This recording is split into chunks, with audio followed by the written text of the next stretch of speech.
Welcome to the twilight zone of history. Here, away from the grand portraits of victors and the dry dates of textbooks, we open a heavy oak door into a hall shrouded in dim light. You may think that the world rests on facts, granite, and steel, but I am here to reveal to you that the foundation of our civilization is often mixed with a solution of imagination, insinuations, and outright lies. We will descend 30 steps into the basement of human nature, where genius and villainy are not merely compatible, they are inextricably linked like two sides of a counterfeit coin.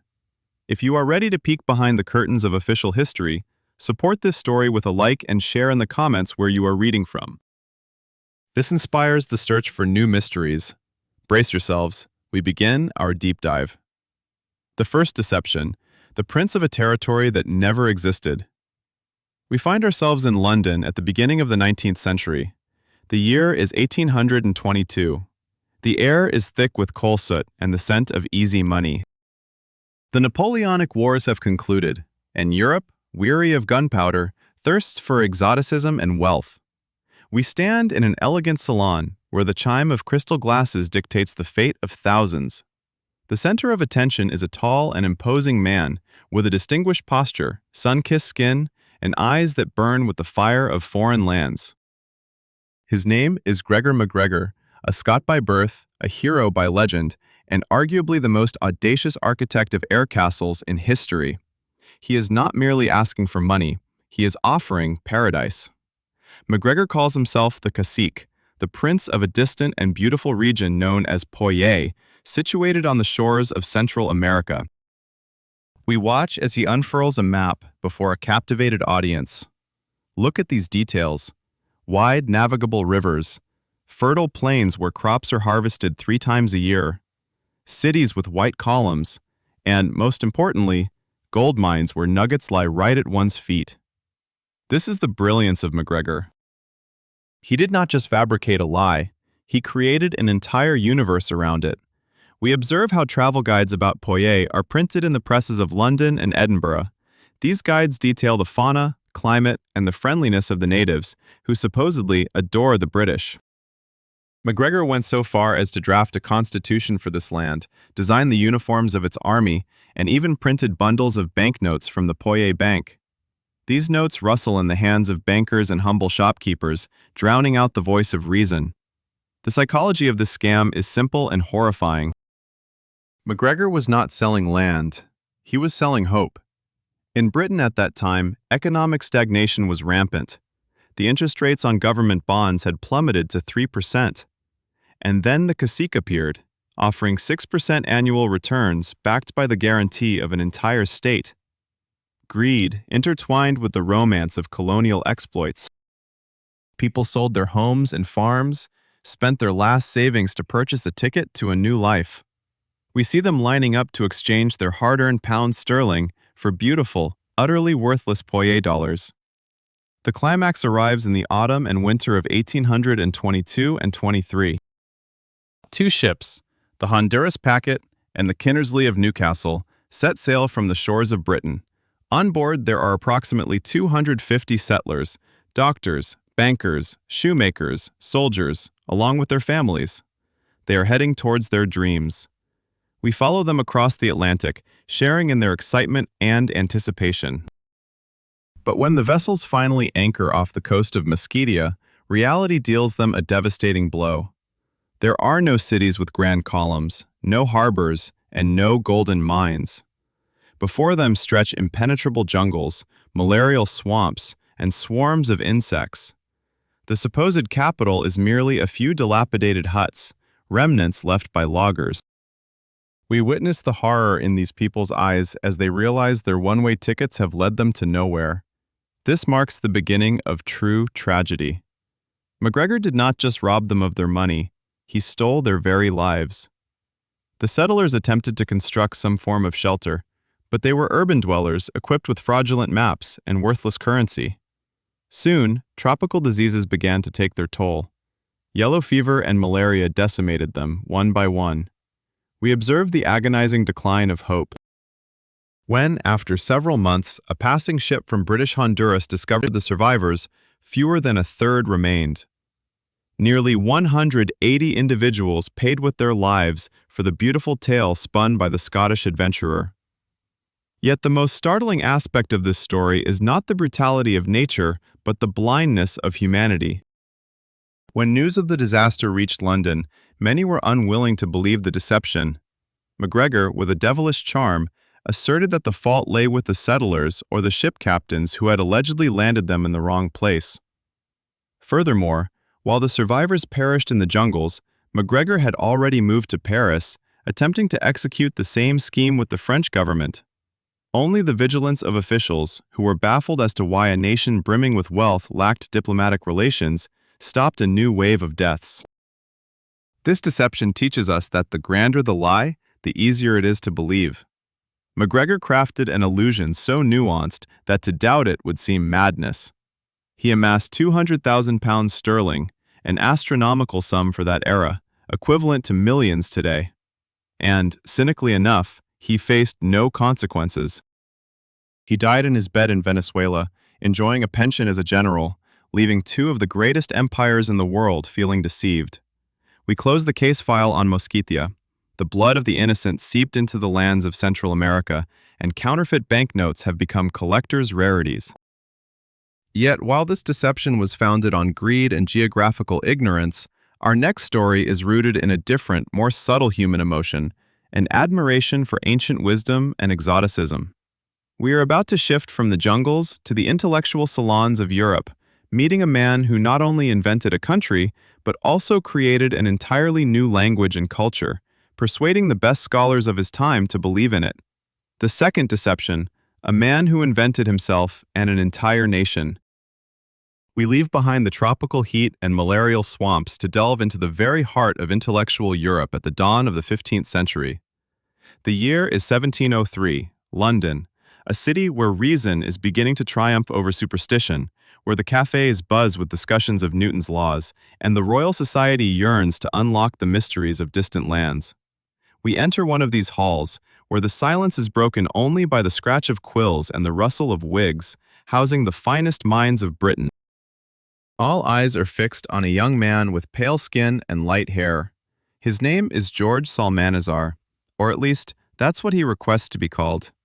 Before us unfolds a spectacle that demonstrates that, to deceive the brightest minds of the era, one need not lurk in the shadows. Instead, one must stand at the center of the room and declare something so absurd that no one would dare to question it. Psalmanazar claims to be a native of Formosa, the mysterious island we now know as Taiwan. At that time, for a European, Formosa was as foreign and incomprehensible as the far side of the moon. This blonde-haired, blue-eyed individual became the only window into that world. We watch his performance. How does he explain his European appearance? Oh, it's a clever maneuver.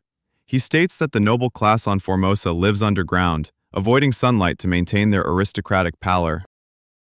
We observe as the scholars nod in agreement, jotting down this nonsense as a scientific fact. But Psalmanazar does not stop at mere words. He lives his lie. Right here, before the eyes of a shocked yet intrigued audience, he consumes raw meat, heavily seasoned, claiming this is the diet of his people. He sleeps in a chair, keeping a lamp lit throughout the night, while praying to unknown gods in a language that sounds like intricate, rapt music. The psychology behind this deception rests on two pillars: ignorance and hatred. Psalmanazar cleverly tapped into the religious sentiments of the English.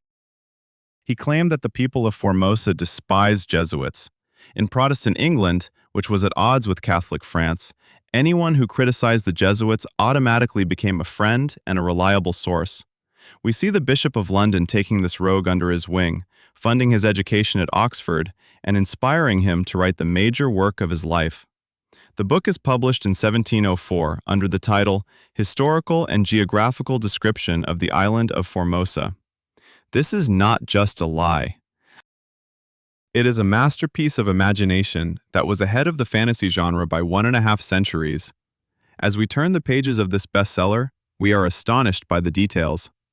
Psalmanazar invented everything, from an alphabet with 20 letters to currency and clothing. He describes giant floating villages and temples where, he claims, 18,000 young boys are sacrificed to the gods each year. Just think about it. 18,000 hearts a year. Any demographer would assert that at such a mortality rate, the island's population would have vanished within a couple of years. Yet we see the audience, craving gory details and exoticism, swallowing this figure without blinking. Salmanazar was so convincing that he even created his own grammar. He translated prayers and catechism into the Formosan language. Linguists of that era analyzed the structure of the fabricated verbs with an air of intelligence. When the true Jesuit, Father Fontaine, who genuinely had traveled to Asia, attempted to expose the imposture by pointing out that the inhabitants of Formosa do not look the same, the crowd booed the priest.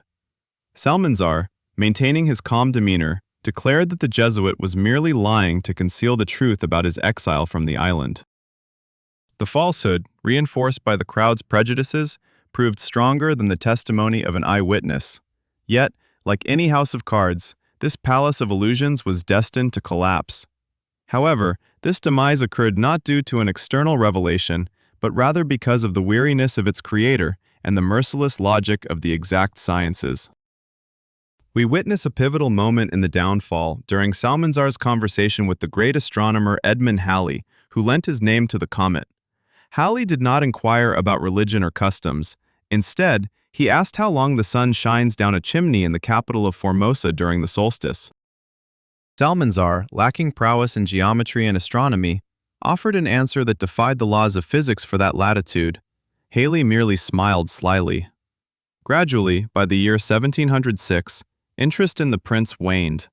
Realizing that the game was over, Salmanazar committed an act uncharacteristic of most heroes chronicled in our annals.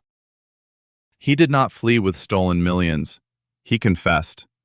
In his posthumously published memoirs, he admitted everything, revealing that he was simply a French vagrant who had started out by posing as an Irish pilgrim.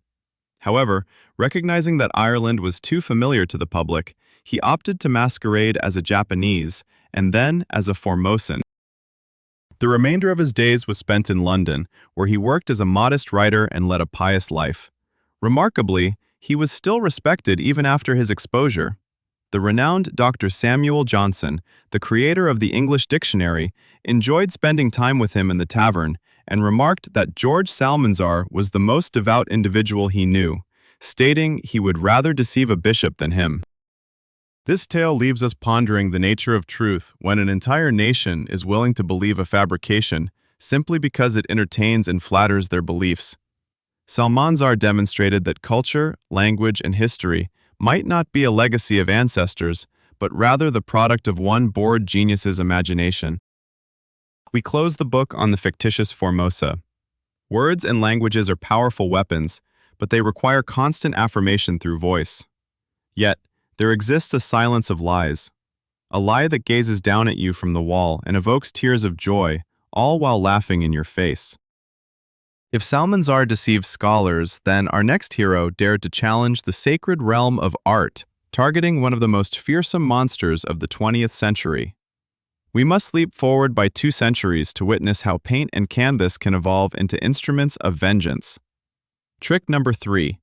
The artist who outsmarted the devil. We leave the ornate salons of the 16th century to plunge into one of humanity's darkest epochs. It is the mid-20th century, and Europe is engulfed in the flames of World War II. But we are not on a battlefield. We find ourselves in Amsterdam, in a workshop infused with the scents of lavender oil, old varnish, and toxic chemicals. Here, in the dim light, a man with a thin mustache and a gaze filled with bitter resentment hunches over a canvas. This is Han van Meegeren. Official history will remember him as a fraudulent painter, but we see his true nature. He is an unrecognized genius, driven by a desire for revenge. Critics have labeled his work as mediocre, outdated, and lacking taste. They have trampled on his ego. And so, van Meegeren resolved that if they do not appreciate his own art, he would make them worship his brush, believing it to belong to the great Vermeer. We are witnessing the birth of the perfect crime. This is not merely a copy. Van Meegeren knows that to deceive the experts, one cannot replicate an existing painting. It is necessary to create a new one, a vision the world has yearned for but never seen. Art historians of that time theorize that Vermeer went through a religious phase, but no paintings from that period survived. Like an evil genie, Van Meegeren decides to fulfill their wish. The anatomy of this deception is astounding in its technical sophistication. We observe him purchasing inexpensive 15th century paintings to acquire authentic canvases from that era. We follow as he spends hours hand-grinding pigments, using only the paints that were available 3 centuries ago. Yet, the main issue is time. Oil paint dries for decades, becoming as hard as stone. Fresh paint would betray him in an instant. Here, Van Meegeren achieves a chemical breakthrough. He mixes pigments with a synthetic resin called bakelite and bakes the finished paintings in an oven. The paint hardens instantly, covered in a network of noble cracks, crazing. When the painting Christ at Emmaus was revealed to the world, the leading expert in Dutch painting, Abraham Bradius, stood before it and wept with joy. He declared it a masterpiece among Vermeer's works. Van Meegeren didn't just sell a painting. He sold the critics their own dream, validation of their theory. In that moment, he won. However, the main act of this drama unfolded later. We move to 1940. The Nazis occupy the Netherlands. Reich Marshal Hermann Göring, the second man in the Third Reich, obsessed with collecting art. He longs to possess a Vermeer. Göring's agents discover one of Van Meegeren's works, Christ and the Sinner. We watch as the deal is made. Göring pays an astronomical sum of 1,650,000 guilders for the forgery, a record price for that time. Furthermore, he returns 200 authentic paintings to the Netherlands, previously confiscated by the Nazis. Imagine the irony. One of the most notorious criminals of the century, who considered himself a connoisseur of true Aryan art, hung a counterfeit, smelling of synthetic resin, in his residence at Karenhall, proudly displaying it as his prized trophy. Van Meegeren, sipping wine in his mansion, must have laughed until he cried, knowing he had outwitted the devil himself. The climax arrived in 1945, after the liberation of Europe. The Allies found Vermeer paintings in Göring's collection and traced the sales back to Van Meegeren. He was arrested. The charges were severe: treason, selling national treasures to the enemy. He faced the death penalty. And then, standing in the courtroom, cornered, Van Meegeren dropped his mask. We hear his shout, echoing off the walls. "You consider me a traitor who sold Vermeer to the Nazis? Fools! I didn't sell national treasure. I sold them a forgery that I painted myself. I fooled Göring!" Silence enveloped the room. No one believed him. Experts, whose reputations were hanging by a thread, insisted it was authentic. To save his life, Van Meegeren had to pull off one last, incredible performance. The court allowed him to bring paints and canvases straight into his prison cell.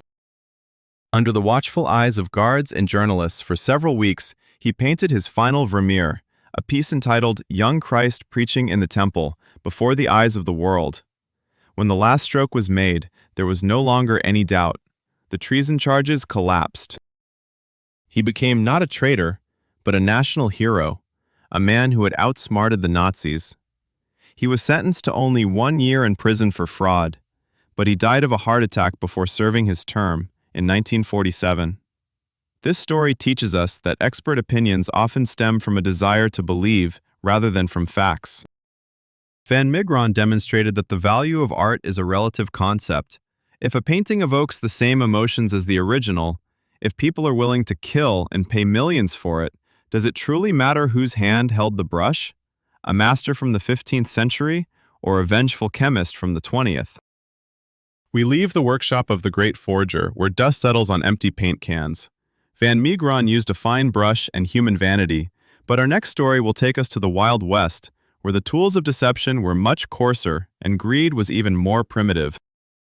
We will swap velvet and oil for dust, revolvers, and the sparkle of gemstones scattered right in the sand to see how 2 simple prospectors drove the wealthiest bankers in the world to madness. Con trick number 4. The Great Diamond Rush in the Desert. We leave refined Europe and venture to the other side of the world, where the rules are written with a Colt and gentlemen's agreements are sealed with a spit in the dust. We find ourselves in San Francisco in the year 1872. The city still remembers the gold rush. Its veins pulse with excitement, and the air in the banks on Montgomery Street is charged with greed. We stand in the shadow of the massive oak doors of the California Bank. Two men step inside. They look out of place among the marble and velvet. Their clothes are covered in a layer of road dust. Their faces are weathered, and their manners are rough. They are Philip Arnold and John Slack, cousins and simple prospectors, or at least that is how they wish to appear. In their hands, they grip a filthy leather sack, which they toss onto the table before the astonished clerks. Inside the sack is gold.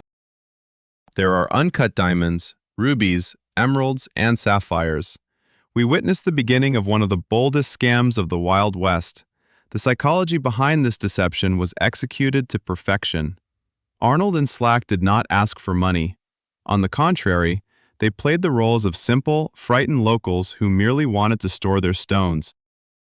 They managed to persuade some of the wealthiest individuals in America, banker William Orlston and financier Esberia Harpending, to convince them to sell a share of the deposit. "We discovered a mountain filled with stones somewhere deep in the Wyoming Territory," they whispered, glancing around. The investors, with their eyes dazzled by the glitter of the gems, demanded assessments. This is where a factor we've seen in the story of Vermeer comes into play, the authority fallacy. We find ourselves in New York, in the office of none other than Charles Tiffany, the founder of the Tiffany & Company jewelry empire. Tiffany, holding stones from a dirty bag, pronounces his verdict. "These are genuine jewels of immense value." He appraises the pile of stones at $150,000, an enormous sum for that era. If Tiffany himself said yes, who would dare to doubt? No one considered the geological anomaly. Diamonds, rubies, and sapphires never occur in nature in the same location. They require entirely different conditions for formation. But greed is deaf to science. We see a company being formed with a capital of $10 million.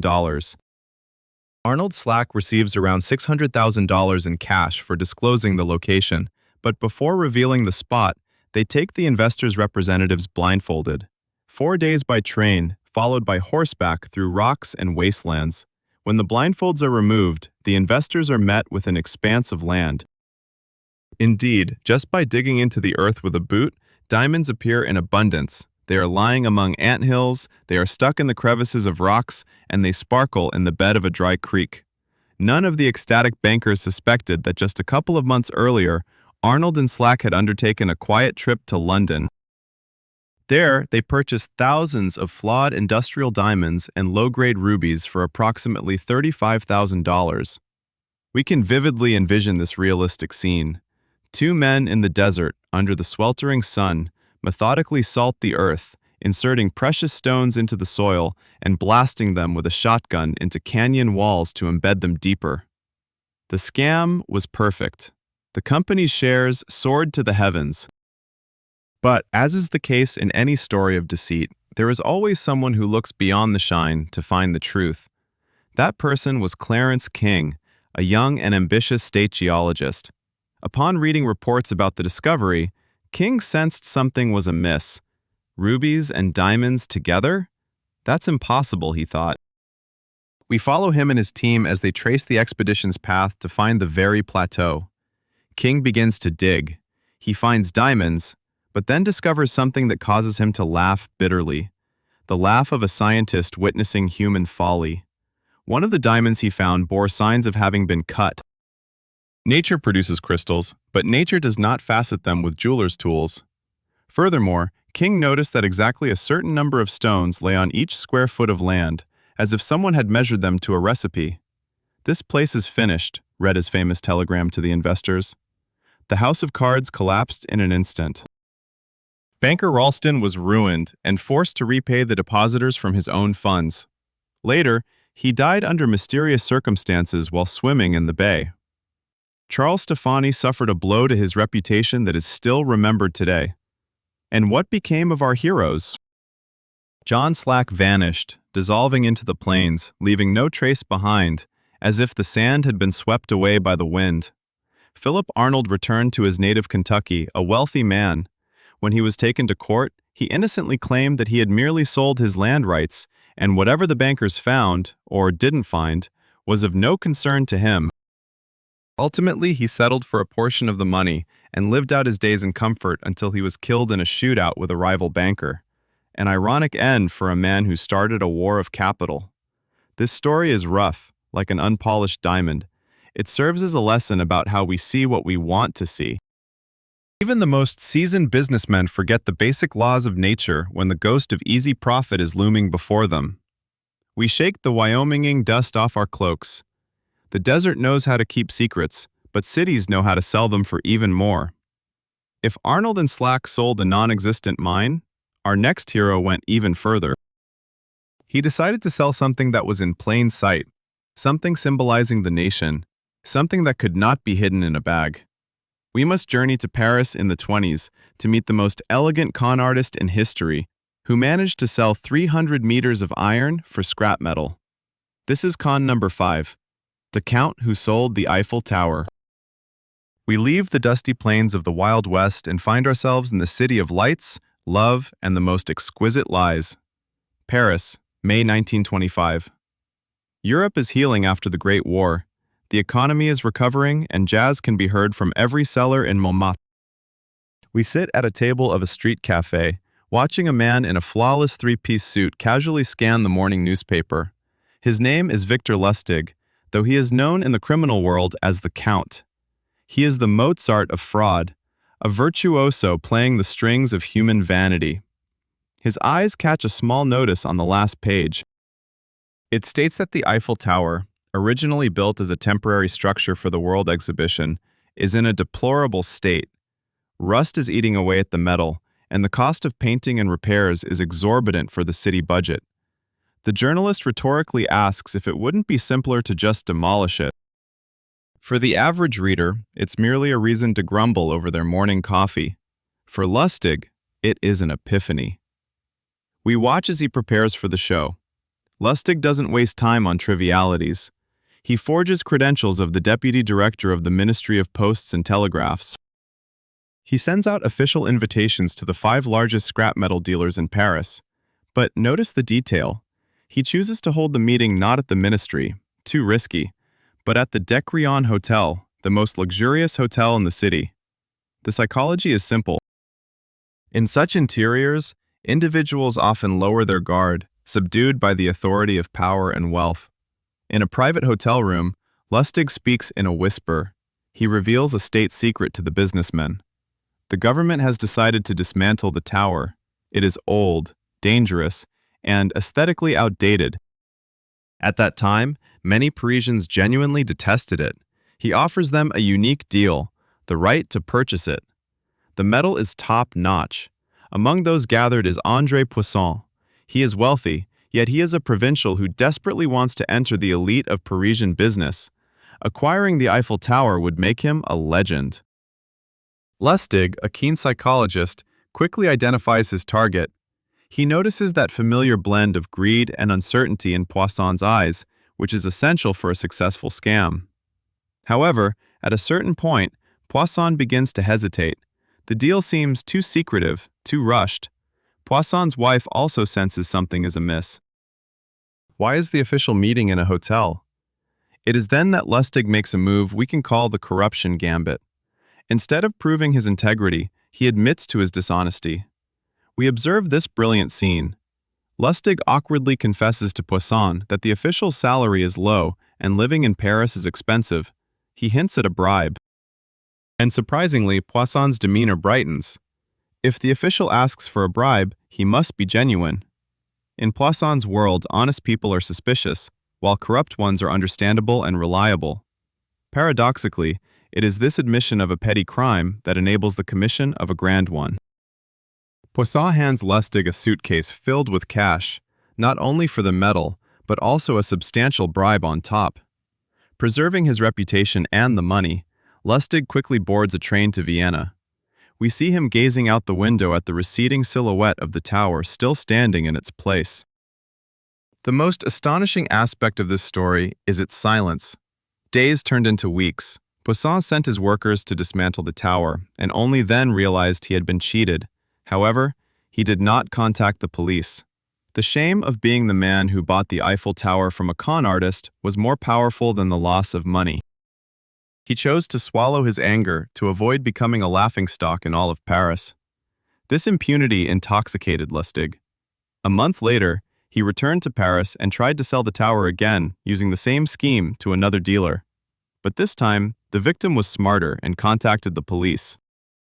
Lustig had to flee to America, where he ended his days in Alcatraz, having even deceived Al Capone in his final act.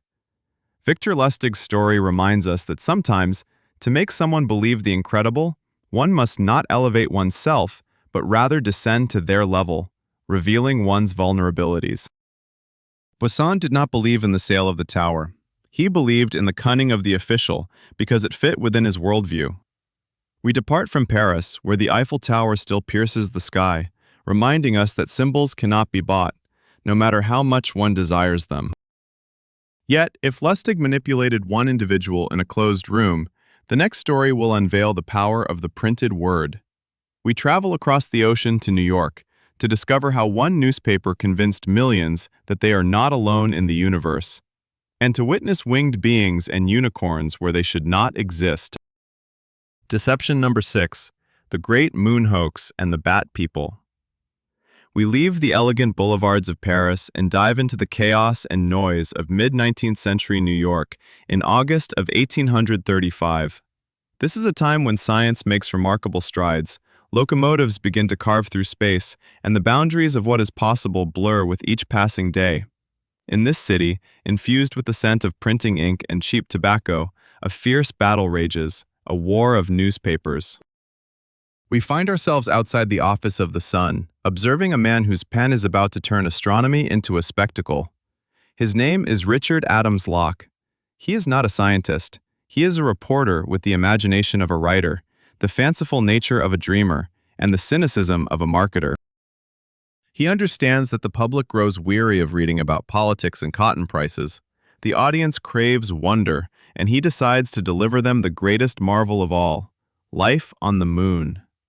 We see the first edition hit the stands on August 25th, featuring a sensational article.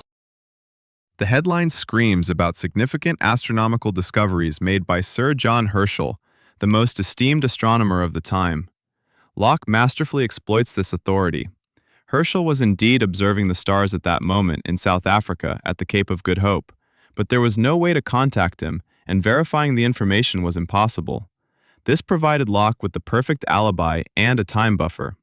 The anatomy of this lie is constructed on pseudoscientific detail. We read the article alongside astonished New Yorkers. Locke describes a revolutionary giant telescope weighing 7 tons, with lenses allegedly made of the latest glass. He bombards readers with terms, angles of refraction, and descriptions of hydro-oxygen microscopes. The reader, overwhelmed by the scientific jargon, stops questioning and simply opens their mouth in amazement. Initially, Locke was cautious. In the early editions, he described lunar landscapes, basalt cliffs, valleys brimming with red flowers, and herds of creatures resembling buffalo but with a visor over their eyes to shield them from the bright light. We feel the tension building. The newspaper's circulation skyrockets. All of New York, from dock workers to Yale professors, is discussing the lunar buffaloes. But Locke, tasting the blood of fame and glory, pushes further. In subsequent editions, intelligent beavers make their appearance. Yes, you heard that right. Beavers that walk on 2 legs, live in huts, start fires to prove their intelligence, and carry their young in their front paws. It seems absurd, but by this point, the crowd's critical thinking is entirely paralyzed by the authority of the scientific report. The climax arrives when Locke describes the Vespertilio Homo, a Batman. We see engravings printed in the newspaper. Creatures with wings covered in fur calmly converse near temples with sapphire roofs. Locke endows them with angelic innocence and describes their daily lives so convincingly that it is as if he himself enjoyed tea with them in the tranquil crater. The psychology behind this phenomenon is extraordinary. People in the year 1835 lived during a time when yesterday's magic was transforming into today's technology. If we could construct a steam engine, then why couldn't we discover inhabitants of the moon? The desire to believe that we are not alone in the universe proved to be more potent than common sense. The newspaper The Sun became the highest-selling publication in the world, surpassing even London's The Times. Its circulation reached 19,000 copies, an astonishing figure for that period. The most ironic and tragic aspect of this tale is the reaction of the scientific community. Scholars from Yale shouted falsehoods. They traveled to the Sun's office to request access to the original reports by Herschel. We watch as Locke leads them around, sending them from one printing house to another, until they eventually realize they've fallen victim to a hoax. When the bubble burst, something remarkable occurred. The crowd did not storm the office. People weren't demanding their pennies back. They laughed. New York acknowledged that this was the best story they had ever been told. This marked the first instance in history where fake news became a form of mass entertainment. The only individual who was truly enraged was the writer Edgar Allan Poe. At that time, he was detailing his own story about a journey to the moon, the extraordinary adventure of a certain Hans Pfaall, and he accused Locke of plagiarism and thwarting his literary ambitions. But what about Sir John Herschel? The unfortunate astronomer learned of his discoveries only months later when newspapers were sent to him in Africa. It is said that he initially laughed, but then spent years lamenting that questions about bat people haunted him more than inquiries regarding his legitimate scientific work. This narrative reveals an important truth. Sometimes a lie is so beautiful and desirable that the truth appears dull and unnecessary alongside it. Locke sold people a dream that space is inhabited and teeming with wonders. We set aside the yellowing newspaper featuring images of lunar temples. Our perspective of the sky would never be the same again. Yet, if Locke caused people to look up and see what wasn't there, our next character made them look down and perceive what had been crafted by the rough hands of humanity, presenting it as an ancient marvel. We are bound for a farm in the state of New York to witness the birth of a giant that divided America into believers and skeptics, and to discover how a stone could yield more wealth than gold. Con trick number 7, the Cardiff Giant. We leave the bustling streets of New York and head north into the serene countryside. It's October 1869.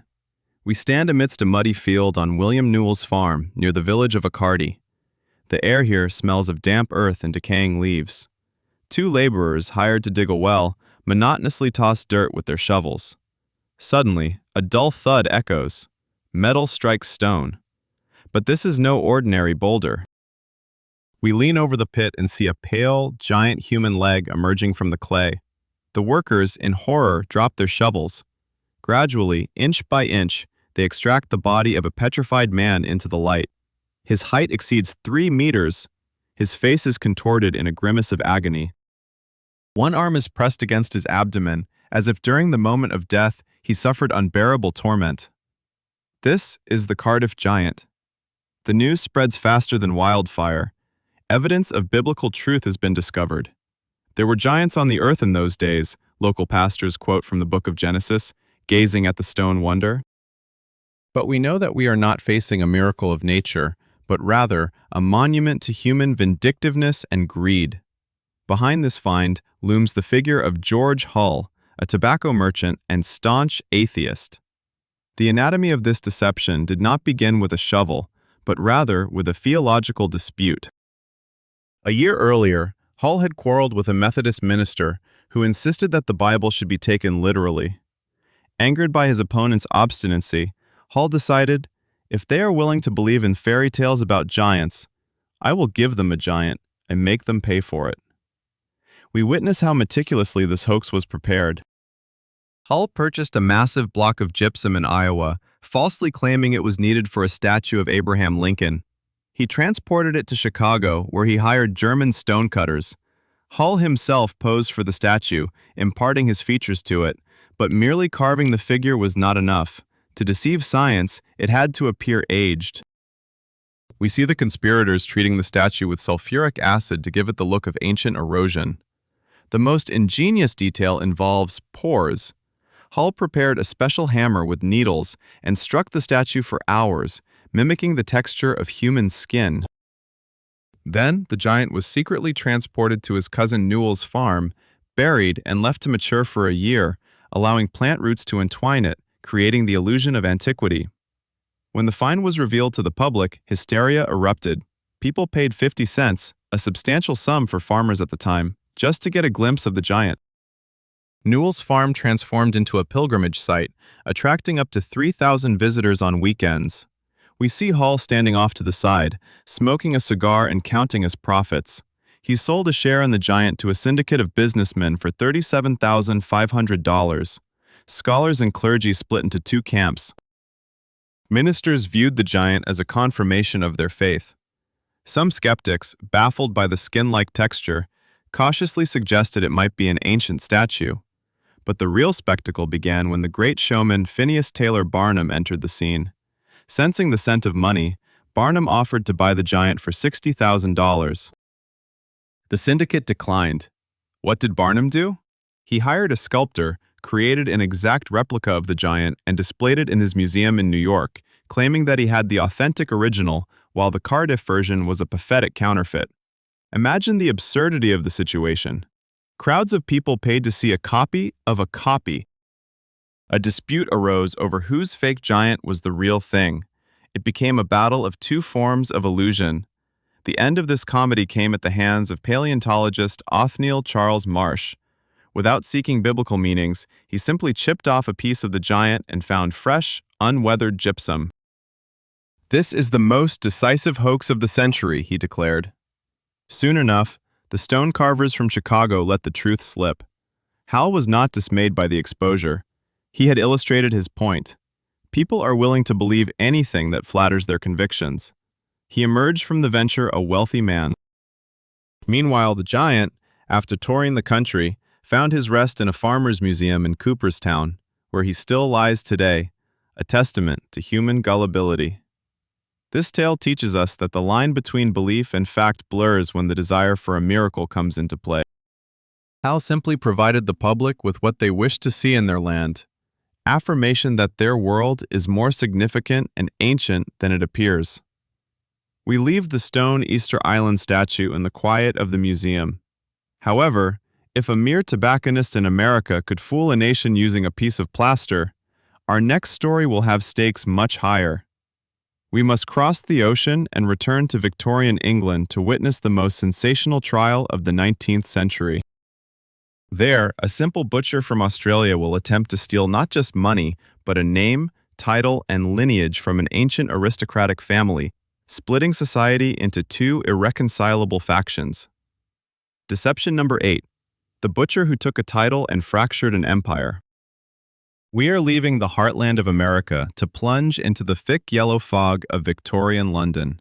Here, amid gas lamps and cobblestone streets, unfolds a drama that captured the minds of the entire British Empire for decades. We find ourselves in the mid-1860s. This is a tale of maternal grief that proves stronger than reason, and audacity bordering on madness. At the center of the story is the ancient and fabulously wealthy Tichborne family. The heir to the fortune, Sir Roger Tichborne, vanished at sea in 1977. His ship, the Bella, sank off the coast of South America. There were no wreckage or bodies. To the world, he was dead, but not to his mother. Lady Henrietta Tichborne refused to extinguish hope. She placed advertisements worldwide, promising a generous reward for any news about her son. She ignited a beacon that drew a monstrous revelation. From the dusty outback of Australia, a letter arrived from the town of Wagga Wagga. A man identifying himself as Thomas Castro, a humble butcher, proclaimed, "I am the lost Sir Roger." We stand in the lobby of a Paris hotel where the mother and son are about to meet. This scene could inspire a surrealist painter. The real Roger was a slender, refined young man with dark hair who spoke French better than English and possessed the mannerisms of a prince. The man who entered the door weighed nearly 260 pounds. He was a mountain of fat and coarseness with light hair. He couldn't recall a word of French, despite Roger having lived in Paris throughout his childhood, and he spoke with a provincial accent. Any sensible person would have called the police, yet we witnessed the disturbing power of self-deception. Lady Tichborne, gazing at this giant, rushed into his arms, exclaiming, "Oh, my poor dear Roger, how you've changed!" She bestowed upon him the most crucial weapon of a con artist, acknowledgement. She granted him access to family archives, diaries, and accounts. The true identity of the impostor was Arthur Orton, the son of a London shopkeeper who had fled to sea and became a butcher in Australia. However, having gained access to information, he began to play his role masterfully. We witness him recalling childhood details that he had memorized the day before from letters written by his mother. He seeks out old servants and regiment comrades of Roger, treating them to drinks, catching them in contradictions, and using these scraps of knowledge to convince others. England was divided in two. The Tichborne family, excluding the mother, declared war on him, viewing him as a vulgar impostor. But the common folk, oh, the people adored him. For the working class of London, Sir Roger became a symbol of justice. They saw him as a victim of an elitist conspiracy. "Our big man," they shouted in the streets. The public believed that the aristocrats wanted to strip the legitimate heir of his rights, simply because he had grown coarse living among commoners. Orton became a hero of folklore, and we see thousands of people contribute pennies to support his cause. The House of Cards began to collapse when Lady Tichborne passed away. Losing his main protector, Orton found himself alone against the ruthless machine of British justice.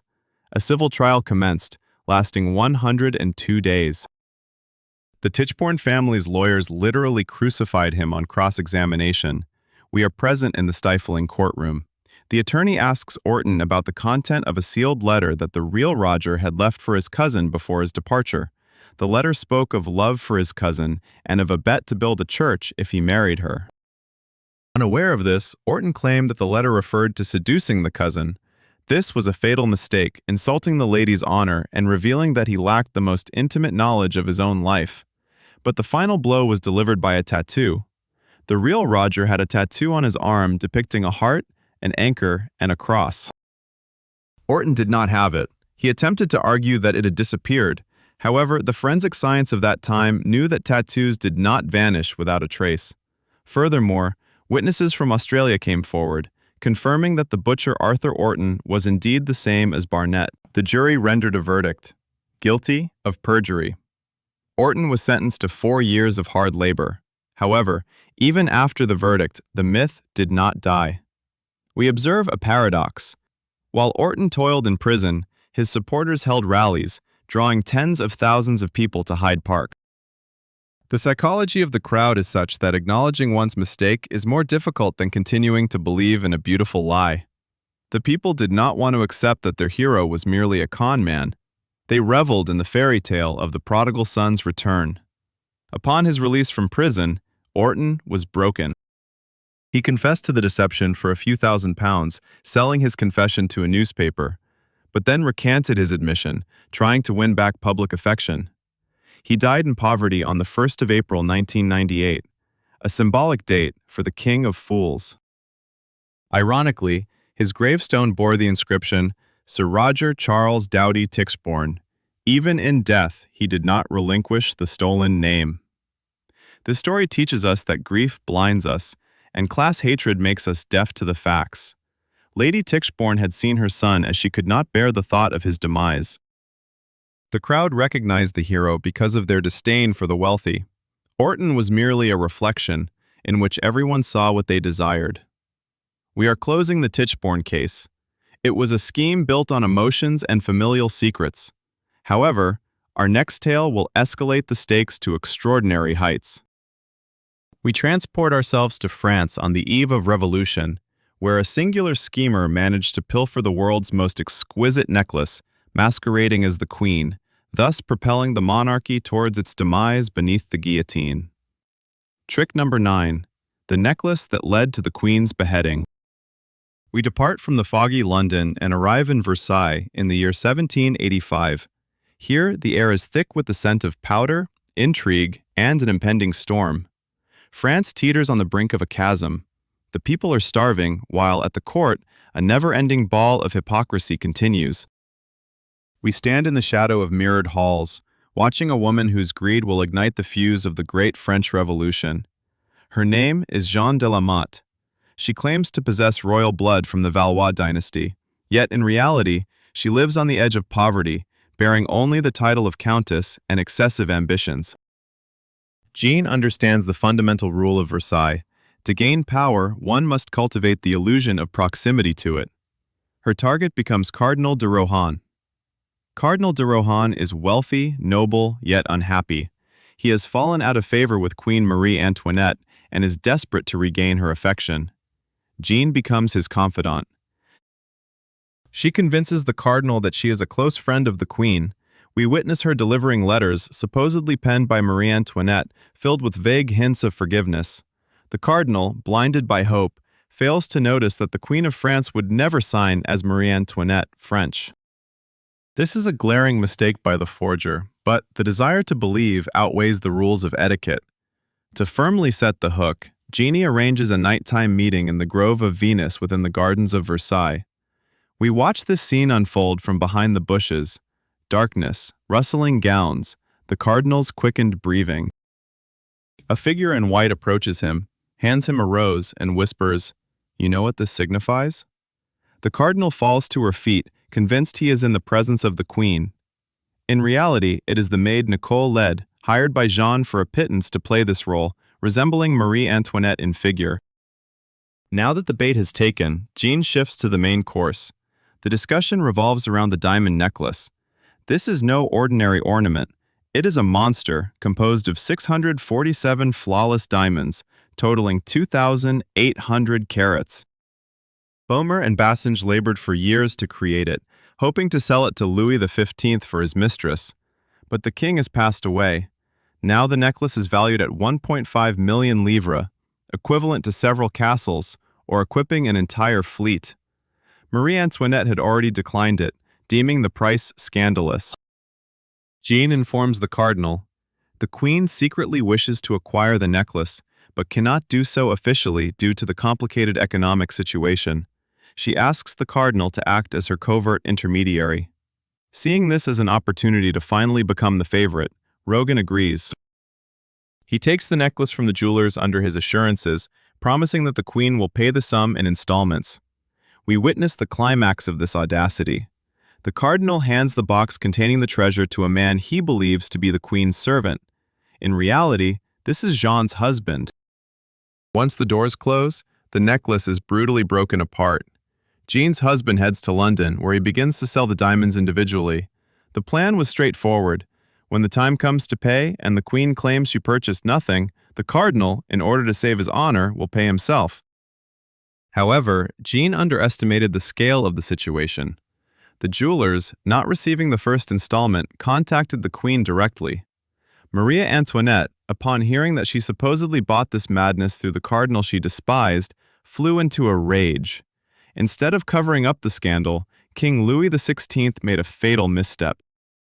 He ordered the arrest of the cardinal right in the Hall of Mirrors, in front of the entire court, as he was preparing to serve Mass. It was a shock. The arrest of a prince of the church. Then, Jean was also seized. A trial began, watched by all of Europe. And here, something unexpected occurred. The people of France, already harboring hatred for the Austrian Maria Antoinette, concluded that the queen was guilty. The public believed she had indeed used the cardinal to acquire the diamonds, then set him up. Jean de la Motte, this con artist, suddenly became a victim of royal arbitrariness. The court acquitted the cardinal, a slap in the face to the king, while Jean was sentenced to whipping, branding with the letter V for thief, and life imprisonment. But the damage was done. The monarchy's reputation was shattered. In street pamphlets, Maria Antoinette was referred to as Madame Deficit and the Diamond Thief. Historians agree that the affair of the necklace became the dirt that tarnished the throne, stripping it of its sacredness. Years later, when the queen was led to the guillotine, the crowd remembered not the politics, but that cursed necklace. Jean, incidentally, escaped from prison, disguised as a man, in London, where she wrote memoirs, slandering the queen, and eventually fell from a window to escape creditors. A strange and tragic ending. This story teaches us that the lie of one adventurer can change the course of history for an entire state, if the groundwork for distrust has already been laid. The diamonds may have vanished, but their sparkle blinded France to such an extent that it ceased to see its rulers as worthy of respect.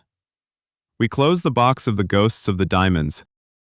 John's greed cost the monarchy its life, but the next story will reveal the other side of the coin. If here, the con artist exploited the queen's name, our next hero used the name of God to create a state within a state. We are about to journey to 19th century China to witness how a village teacher who failed his exams declared himself the younger brother of Jesus Christ and unleashed one of the bloodiest wars in history. Trick number 10. The self-proclaimed brother of Christ who drowned China in blood. We turn our backs on the splendor of Versailles and the scent of French perfumes to delve into the humid and stifling fog of southern China during the mid-19th century. The air is thick with the aromas of opium, rotting rice, and despair. The Qing Empire is on the brink of collapse, humiliated by European powers, while the populace suffers beneath the weight of oppressive taxes. Here, in the city of Guangzhou, we find ourselves in a cramped room where a young man tosses and turns in feverish delirium. His name is Hong Xiuquan. He is a rural teacher, a failure, whose life has been shattered by a harsh bureaucratic system. He has attempted the imperial examination for officials 3 times, the only pathway to success in China at that time, and has failed on all 3 occasions. A nervous breakdown has confined him to bed for 40 days.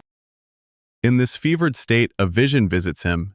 An old man with a golden beard presents him with a sword to vanquish demons, and a middle-aged man who calls him his younger brother teaches him how to fight. When Hong awakens, he is transformed.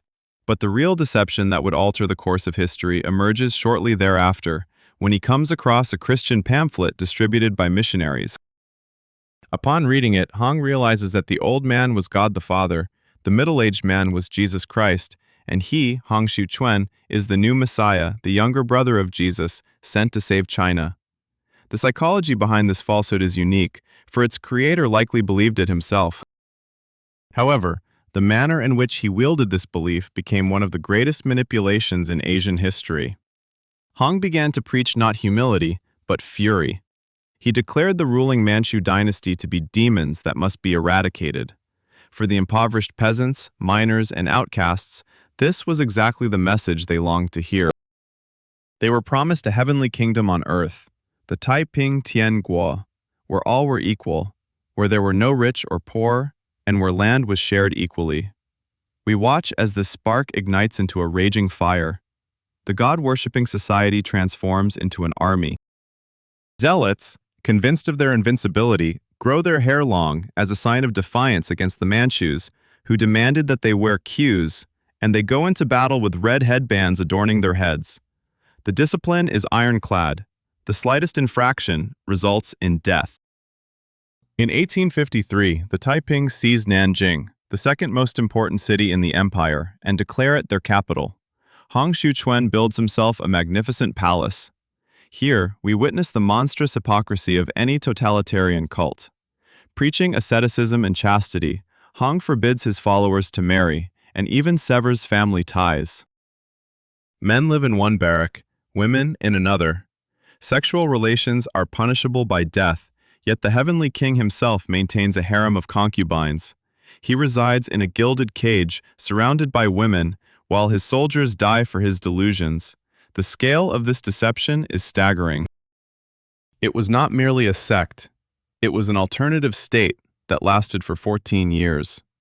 Initially, Western powers even considered supporting the Taipings, seeing them as Christians. However, upon discovering that Hong claimed to be the brother of Jesus and was rewriting the Bible to suit his beliefs, they were horrified and aided imperial forces in suppressing the uprising. The end was dreadful. When government troops besieged Nanjing in 1864, famine broke out in the city. Hun Xuan, having completely lost touch with reality, proclaimed that God would send them manna from heaven. He commanded the people to consume grass and weeds, referring to them as sweet dew. According to one version, he perished from poisoning caused by that very manna. Another account suggests he took poison upon realizing his downfall. When the city fell, a massacre ensued. The Taiping preferred death over captivity. As we walk through the streets of Nanking, Our feet slide in blood. This civil war, born from the hallucination of a failed individual, claimed lives estimated between 20 to 30 million. This toll surpasses that of World War I. Entire provinces became desolate.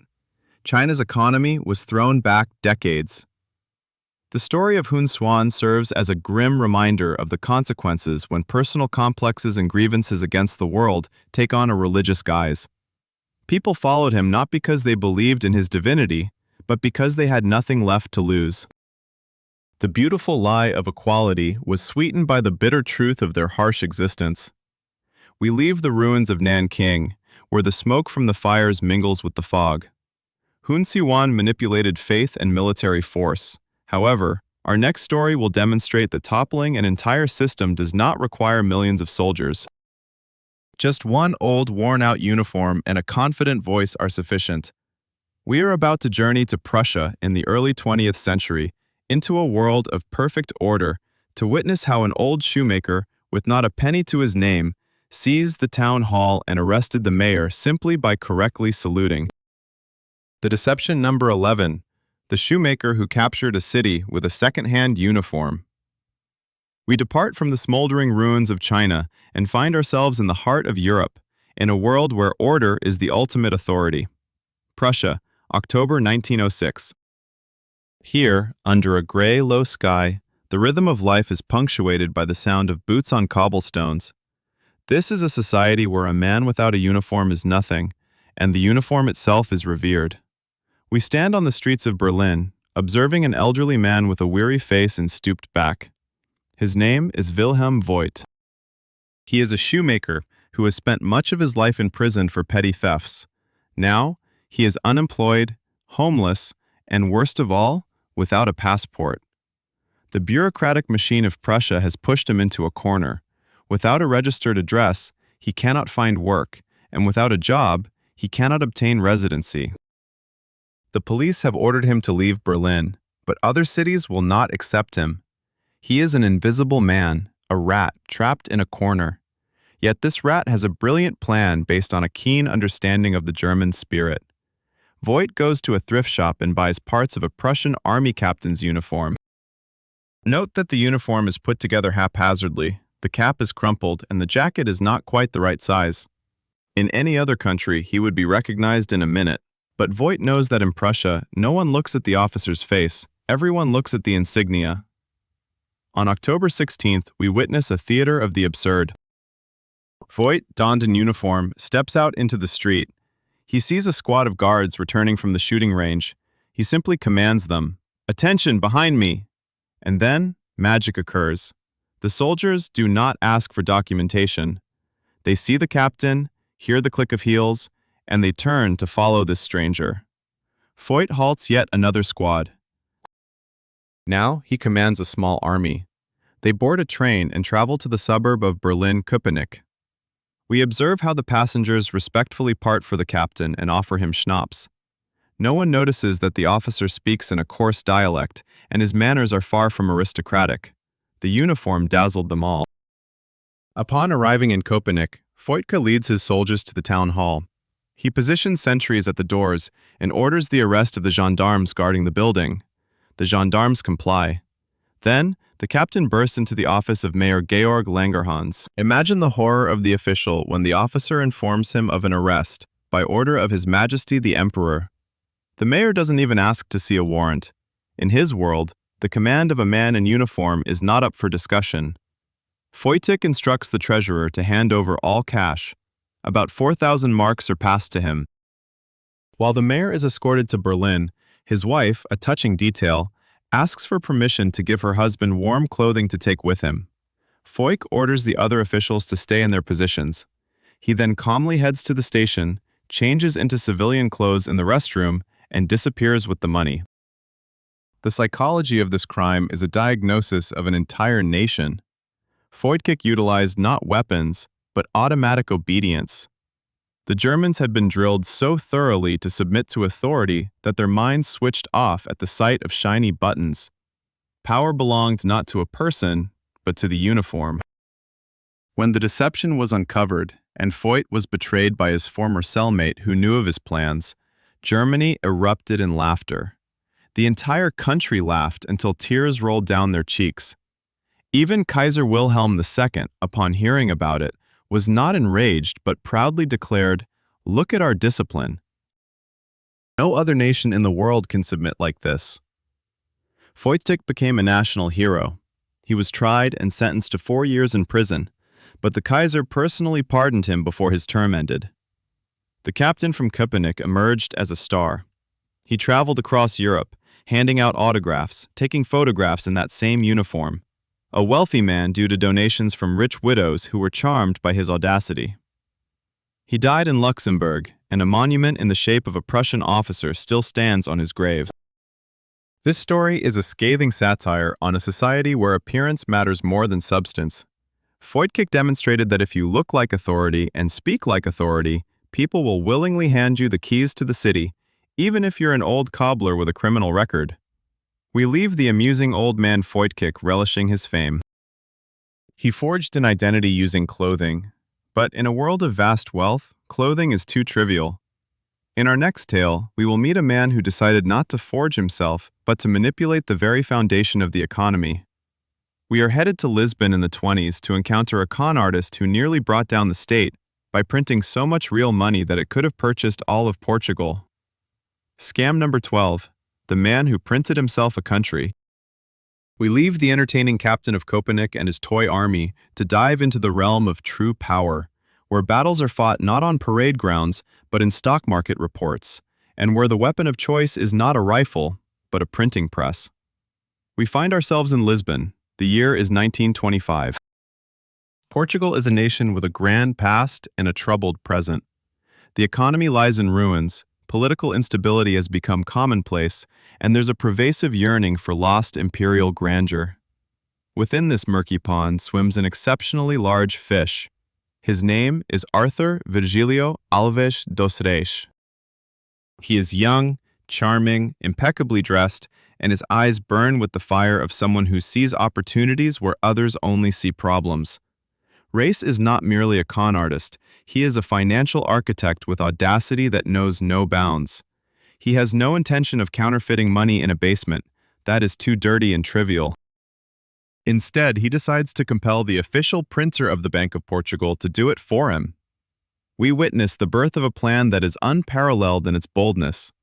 Reis has grasped a fundamental truth. The most convincing lie is one that is almost wholly composed of truth. He does not fabricate banknotes. He uses real templates, genuine paper, and authentic craftsmen. His target is Waterloo and SS in London, the very firm that prints Portuguese escudos under an official contract. The anatomy of this venture is a masterpiece of bureaucratic theater. Reis does not approach with a bag of money. He arrives with a folder full of documents. We see him and his accomplices creating a fake contract, supposedly on behalf of the manager of the Bank of Portugal. The contract details a secret mission. The Portuguese government wishes to secure a massive private loan for the development of a colony in Mongolia, but this must be done discreetly to avoid destabilizing the escudo's value. New banknotes, identical to the old ones but with a slight marking for tracking purposes, are required.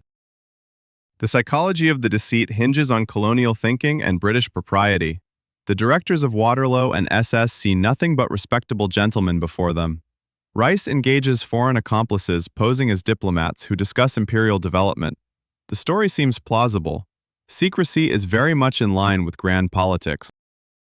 Why would they question the authenticity of the contract, potentially representatives of England's oldest ally? We watch as they shake hands. The deal is sealed. Consequently, money begins to flow into Portugal, not in suitcases but in official containers through legal channels. 200,000 notes of 500 escudos each. 100 million escudos amounts to nearly 1% of Portugal's entire gross domestic product at that time. This money is utterly real. It smells of fresh ink and crinkles as it should. Its only issue is that it is not supposed to exist. But simply having a pile of money is not enough. It needs to be legitimized. Here, Reis makes his most brilliant move. He establishes his own bank, the Bank of Mongolia and Metropolis. He pours his printed money into it and begins to perform economic miracles. His bank offers loans at laughably low interest rates, buys shares, and invests in industry. For a period, Race becomes a national hero, a financial savior single-handedly uplifting the country's economy. However, such a fairy tale cannot last indefinitely. The competitors are furious. How can this upstart afford such generosity? Rumors begin to circulate. And, as always, chance plays a role. A simple bank teller in the city of Porto noticed something unusual. 2 banknotes with identical serial numbers ended up in his hands. This was impossible. It was akin to seeing 2 identical people in one room. An investigation commenced. Journalists and newspapers of Oculo uncovered this story. When the exposé was published on December 24, 1925, Portugal erupted. Chaos ensued. People rushed to banks to exchange their money, unsure of which notes were genuine and which were counterfeit. The economy, which had been so ostentatiously elevated, collapsed in an instant. The value of the escudo plummeted. Reza was arrested. In court, he behaved like a rock star, claiming he acted for the goodwill of the nation. He was sentenced to 20 years in prison, but the aftermath of his scheme was far more devastating than just an economic crash. This scandal ultimately undermined the faith of the Portuguese in their democratic government. Chaos and distrust created the perfect conditions for the military coup of 1926, which in turn led to the rise of dictator Antonio de Salazar, who would rule the country for nearly half a century. This story teaches us that greatest catastrophes do not stem from brute force, but from subtle deception. The greed of one person, combined with the credulity of the system, not only stole money, but also contributed to the demise of democracy. We close the banking ledger, where genuine numbers are mixed with fabricated ones. Ritza flooded the world with real paper that became worthless. Our next tale is about a man who took worthless paper and transformed it into a priceless treasure. He didn't forge banknotes. He counterfeited the very soul of a nation, its ancient poetry. We are set to journey to 15th century Scotland to witness the birth of a great bard who never existed. The 13th Deception. A poet, born in the mist, who conquered Europe. We leave the oppressive offices of Portuguese banks and move to the misty, windswept expanses of the Highlands in Scotland. It is the mid-16th century, the year 1760. Scotland is still mourning the defeat of the Jacobite uprising. Its proud spirit has been trampled. Ancient traditions are forbidden, and the Gaelic language is regarded as a dialect of savages. A yearning for national revival fills the air, a dream of the lost heroic past. And at this moment, a young man emerges, offering the Scots not just a dream, but an epic. His name is James Macpherson. He is a humble village teacher and an aspiring poet. But we see in his eyes not just the creative fire, but also the cunning gleam of an ambitious fabricator. Macpherson understands that to be heard, one must speak in the voice of great ancestors. He starts small. We watch as he publishes fragments of ancient poetry collected from the Scottish mountains. These are short, melancholic excerpts filled with mists, the ghosts of fallen warriors, and unrequited love. Macpherson claims they are translations from the Gaelic language, fragments of a lost epic created in the 2nd century by a great blind bard named Ossian. The Scottish intelligentsia is ecstatic. At last, here is the proof that their culture stands on par with ancient Greece. They have their very own Homer. Macpherson is funded and sent on an expedition through the Highlands to find and translate the remaining parts of the epic. We follow him across the heather-clad moors. However, instead of residing in archives or interviewing elder residents, Macpherson locks himself away in the rooms of inns.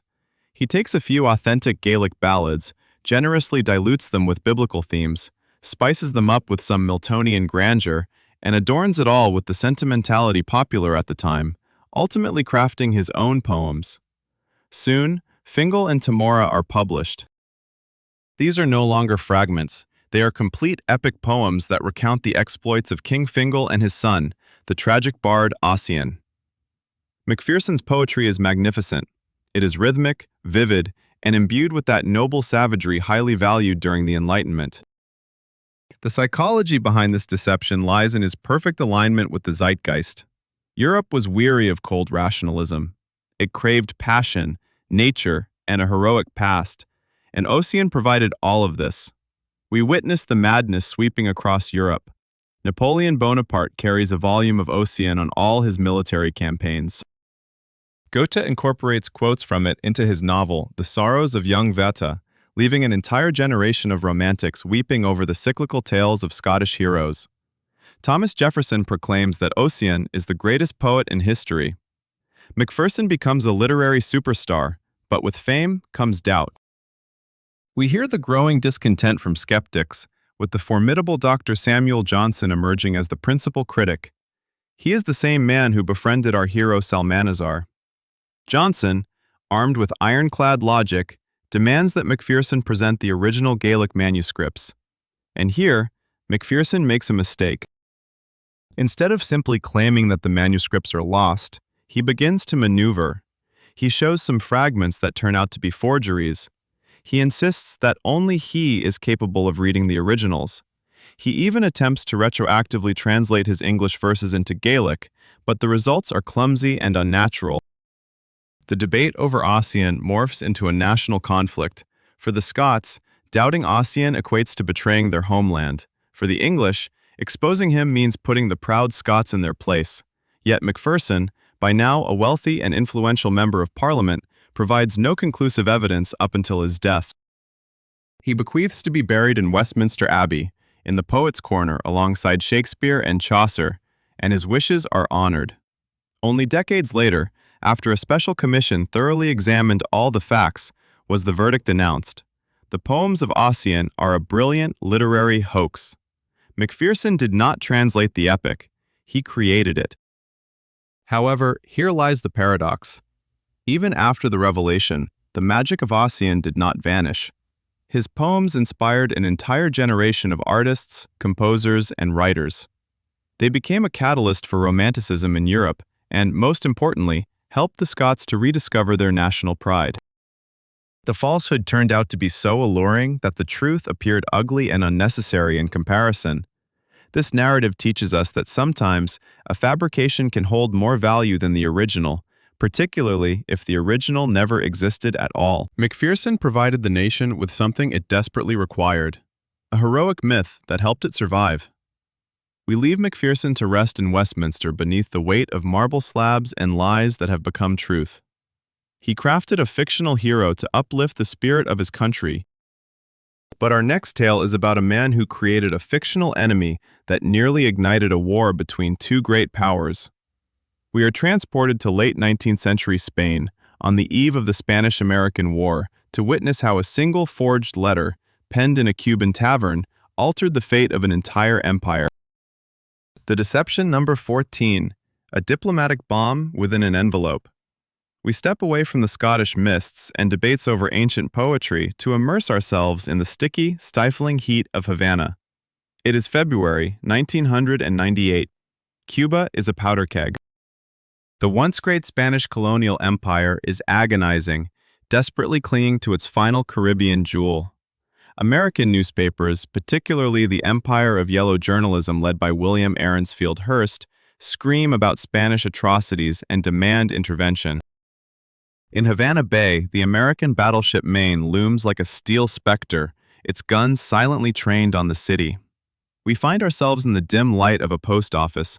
A hand in the shadows glides across a table and draws out a single letter from a stack of diplomatic correspondence. This is not a robbery for money.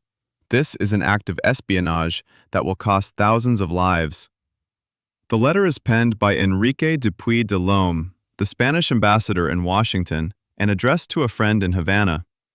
It is a private correspondence, brimming with the kind of candid cynicism that diplomats often reserve for their peers. In this letter, Delome mocks American President William McKinley. He brands him a weakling and a seeker of public admiration, hinting that all peace negotiations conducted by Spain with the U.S. are merely tactical maneuvers meant to deceive the Americans. This letter is dynamite. The hand that stole it belongs to a Cuban rebel. He immediately hands it over to those who know how to transform this dynamite into a bomb, specifically the editorial team of the New York Journal. We shift to New York, to Hearst's office. We see him reading the translation of the letter, and a predatory gleam ignites in his eyes. He realizes it is not just a sensational story. It is a reason for the war he craves. On February 9th, the newspaper issues a colossal headline on its front page: "The worst insult in the history of the United States." The anatomy of this deception lies not in the forgery itself, but in the context. The letter was authentic, but once ripped from a private conversation and presented as the official stance of Spain, it became a weapon of mass destruction. The psychology of the crowd worked flawlessly. It is one thing to read about the suffering of Cubans. It is another to encounter a foreign ambassador insult your president and your nation. The honor of the country has been insulted. The pride of Americans, this young, audacious, and ambitious nation, has been trampled. The Spanish government is in a state of panic. Delome immediately resigns. Madrid issues an official apology, but the machinery of war cannot be halted. Hearst fuels the flames every day, and just 6 days after the letter is published, something horrific occurs. On the night of February 15th, the battleship Maine explodes in Havana's harbor. 266 American sailors lose their lives. The exact cause of the explosion remains unknown to this day. Most contemporary historians believe it to have been an unfortunate accident due to spontaneous combustion of coal dust in the hold. However, in 1898, no one was interested in hearing about an accident. Delome's letter had already painted a picture of a treacherous enemy. The explosion served as evidence of that treachery. Lies created a motive, while tragedy provided a pretext. The call of "Remember the Maine, to hell with Spain" became a rallying cry. Within 2 months, America declares war. A short and victorious conflict concludes with the collapse of the Spanish Empire. Spain loses Cuba, Puerto Rico, Guam, and the Philippines. The United States ascends to the global stage as a new imperial power. And all of this occurred because of one careless letter, pilfered from a tavern in Havana. This chilling tale serves as a lesson on how media can manipulate public opinion, transforming private words into a casus belli. It is the great-grandfather of modern fake news and hacker leaks, demonstrating that the pen, bolstered by the printing press, can indeed be mightier than the sword. If this letter became a weapon in the hands of a nation, our next story is about a man who became a weapon himself. He fought not with guns, but with parchment and wax seals. His goal was not to humiliate a president, but to steal an entire state. We will journey to the Wild West to witness how a single adventurer, armed with forged medieval documents, nearly became the sole owner of all of Arizona. Deception number 15. The Baron who forged the past and almost stole a state. We leave Havana, where one letter altered the course of war, and head to a land where laws are written not in ink, but with the smoke from gun barrels. Arizona, the 1880s. This is not a state. It is a wild territory, a land of dust, much like hope. People come here in search of silver, land, and freedom. But we are here to meet a man who came for everything at once. His name is James Addison Reavis. He does not resemble a prospector or cowboy. He is a gentleman, tall, with a well-groomed beard, dressed in an expensive suit. He speaks softly, but there is steel in his eyes. In his hands, he holds not a rifle, but a much deadlier weapon. A yellowed parchment bearing Spanish coats of arms and wax seals. This document, according to him, is a land grant issued by the Spanish king in the 16th century to a certain Baron Medel of Deralta, and this grant gives him the right to claim 12 million acres of land. This is nearly all of Arizona and a part of New Mexico. We observe the reactions of the people. At first, there is laughter, but that laughter quickly transforms into fear. Reavis is not just waving a paper. He presents hundreds of pages of evidence, maps, decrees, genealogical trees. He demands that everyone living on his land, from farmers to railroad magnates and silver kings, either pay him tribute or leave. The anatomy of this deception is astonishing in its scale and devilish meticulousness.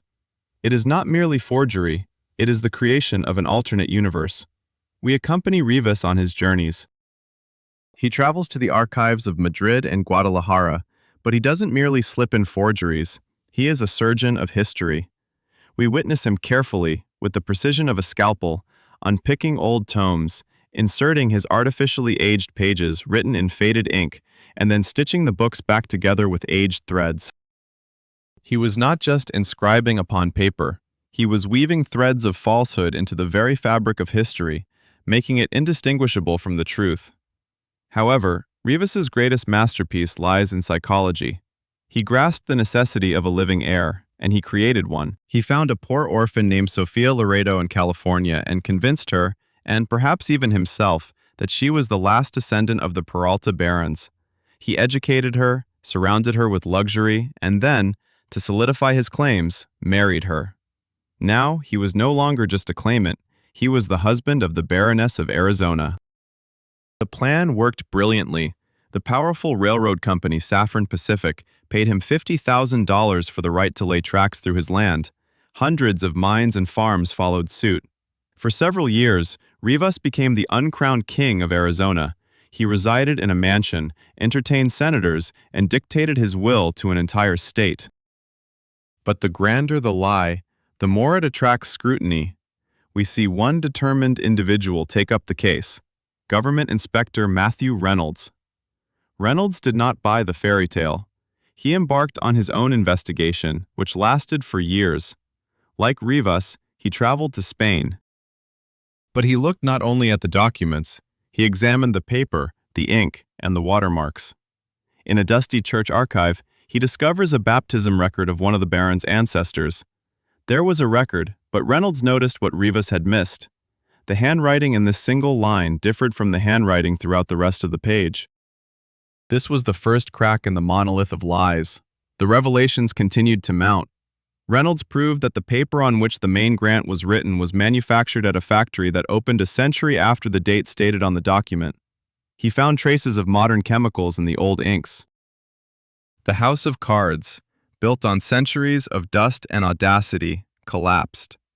In 1896, James Rivas was tried.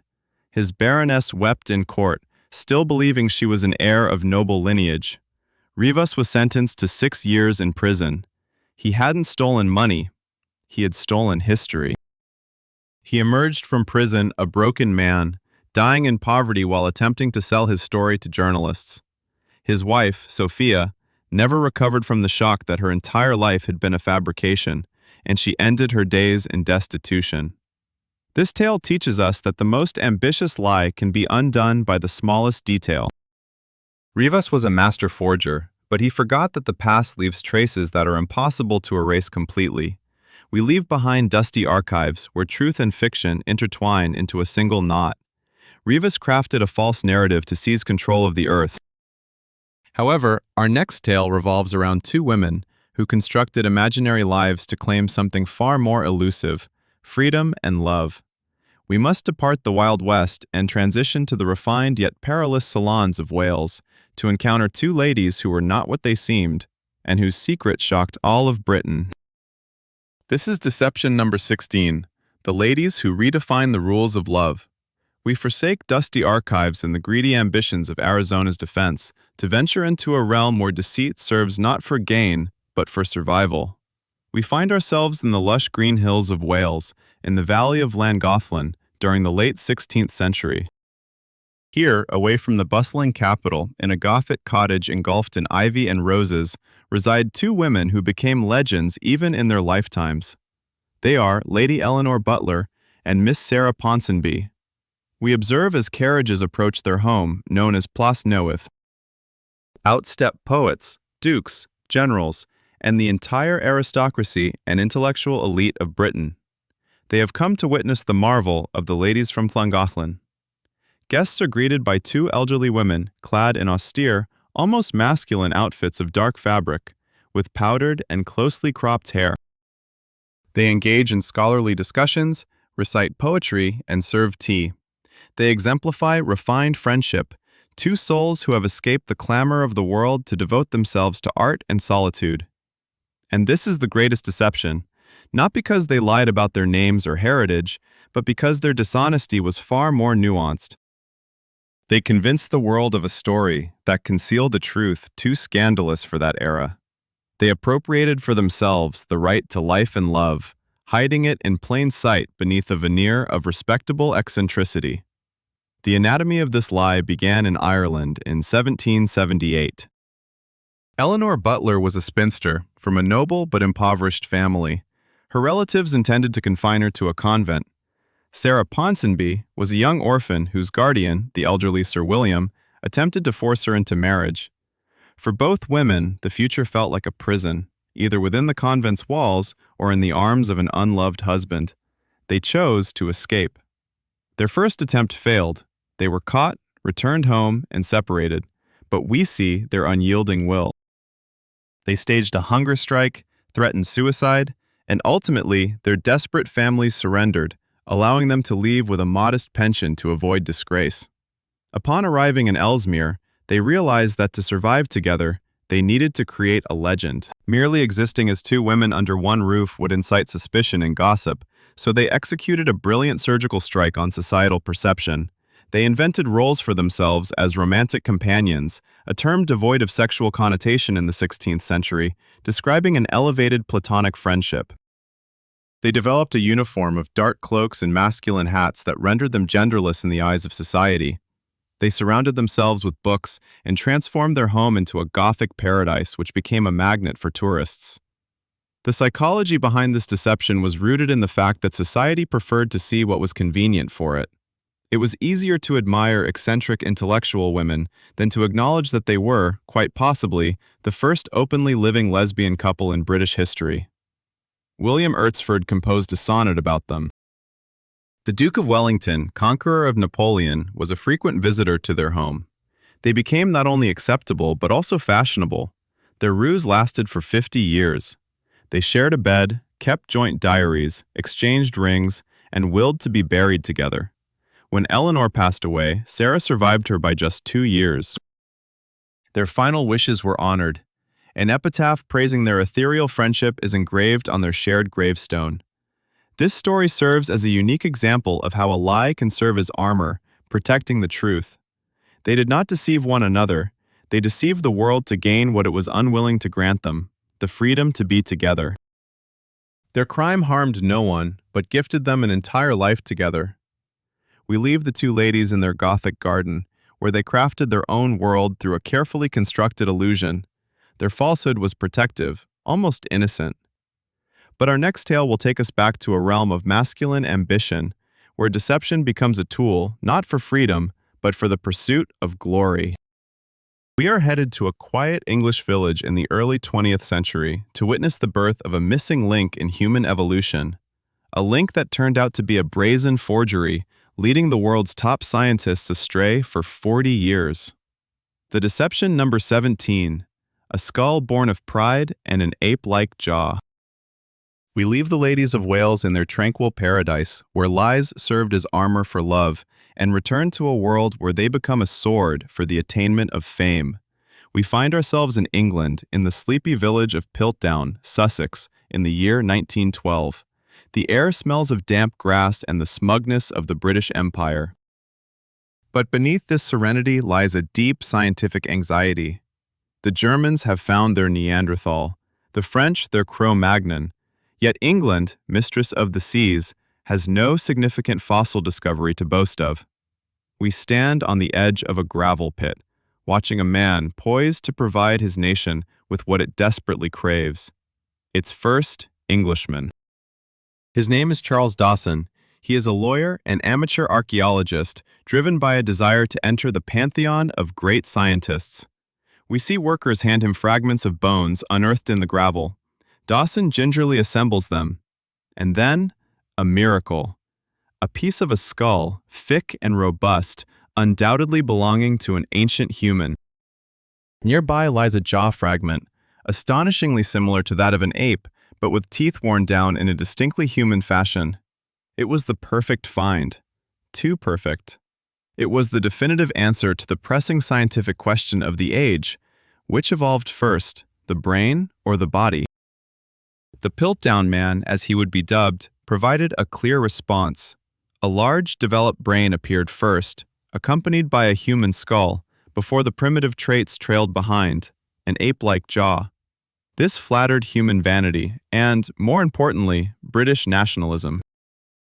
The anatomy of this deception is not merely a matter of piecing bones together, it is a sinister art form. We peer into the clandestine workshop of the fraudster. Here, he takes the skull of a medieval man and pairs it with the jaw of a modern orangutan. He carefully removes the joint that would reveal its simian origins. Next, using a file, he reshapes the teeth to mimic human wear and then adds the final touch. He soaks the bones in a potassium dichromate and iron salt solution to give them a noble, ancient hue. When the Eoanthropus dawsoni, the man behind Richard Dawson, was unveiled to the Geological Society of London, the scientific community erupted in applause. The brightest minds, including Arthur Smith Woodward from the British Museum, and even Arthur Conan Doyle, the creator of Sherlock Holmes, who lived nearby, enthusiastically embraced the discovery. The psychology of this mass blindness was built on three pillars: desire, patriotism, and control. First, scientists wanted to believe it because it validated their theories. Second, it was their ancestor, an Englishman, rather than some crude German savage. Third, Dawson and his supporters zealously guarded the very bones, providing primarily plaster casts for study. Critics found it difficult to prove their point without access to the original materials. For 40 years, the Piltdown Man held a prestigious place in anthropology textbooks. For 4 decades, scientists built their theories on this forgery, ignoring new finds from Africa and Asia that contradicted the Piltdown model. It was a scientific dead end, created by a single hoax. But time is the enemy of any lie. By the 1950s, new dating methods emerged.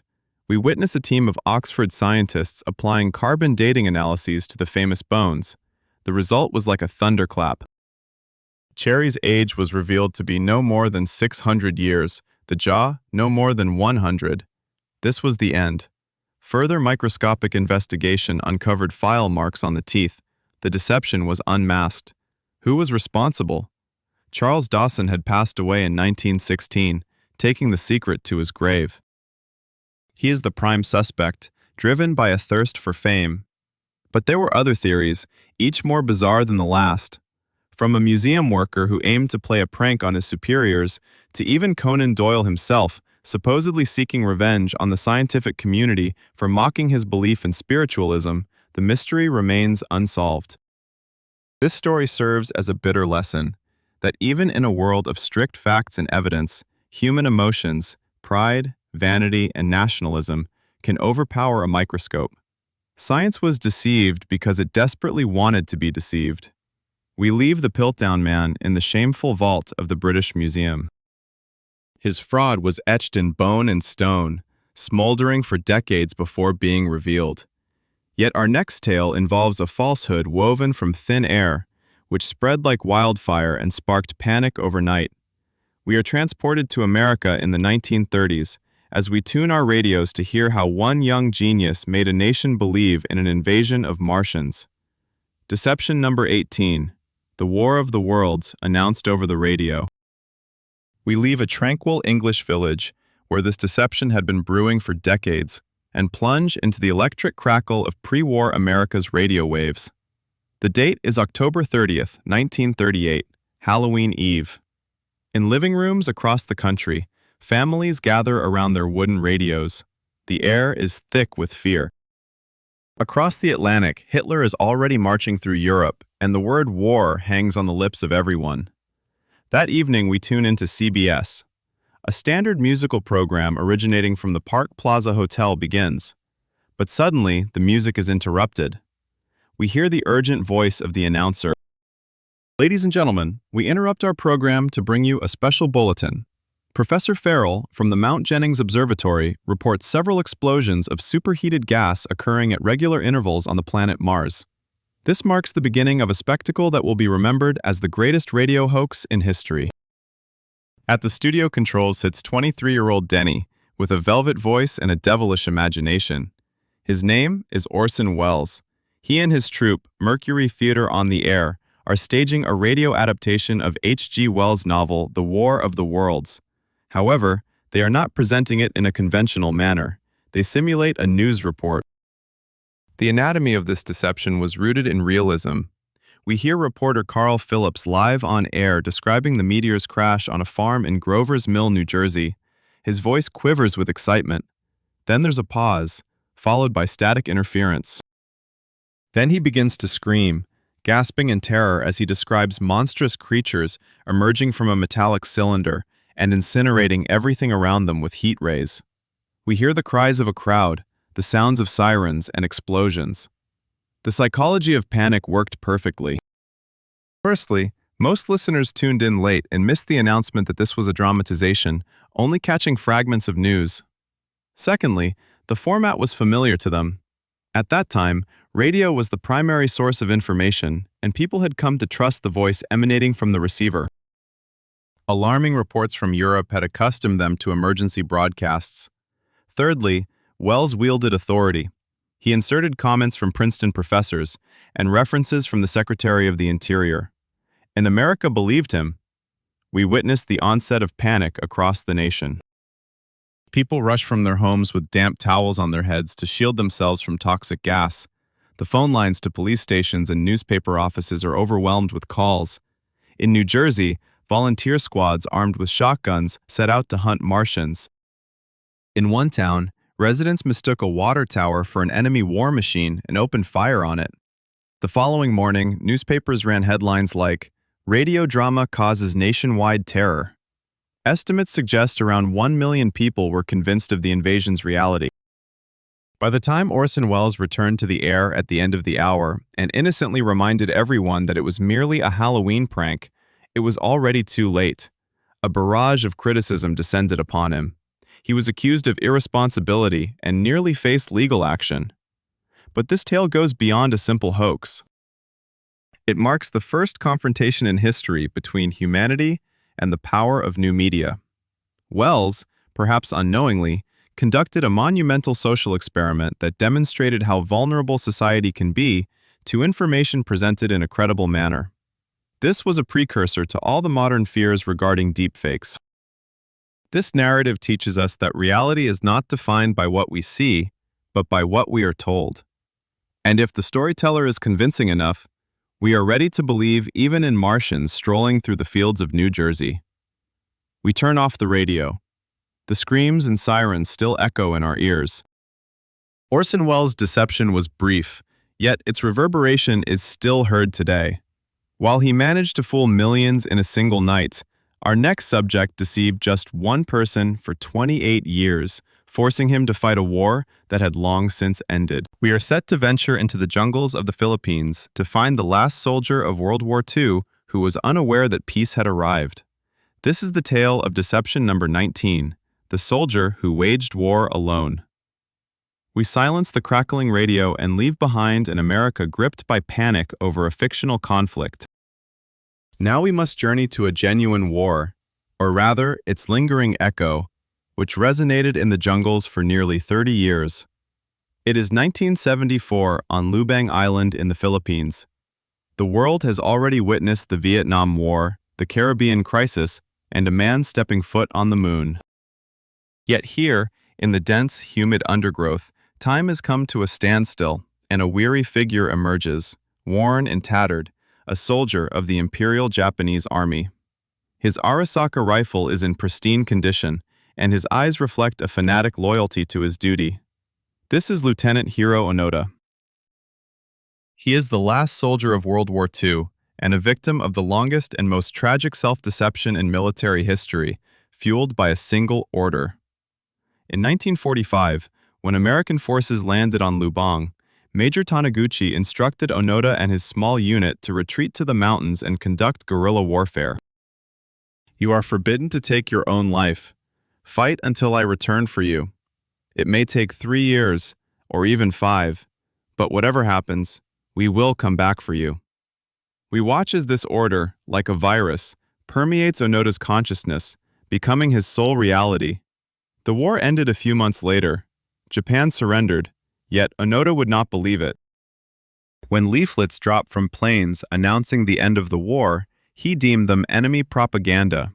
Whenever he found newspapers left by locals with news of post-war Japan, he regarded them as skillful forgeries. The psychology behind this deception is unique. Onoda was not misled by an adversary.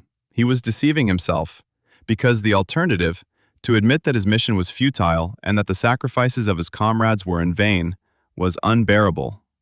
He constructed a fortress of belief around the order. Any fact contradicting that belief was dismissed as a lie. We follow him through the decades.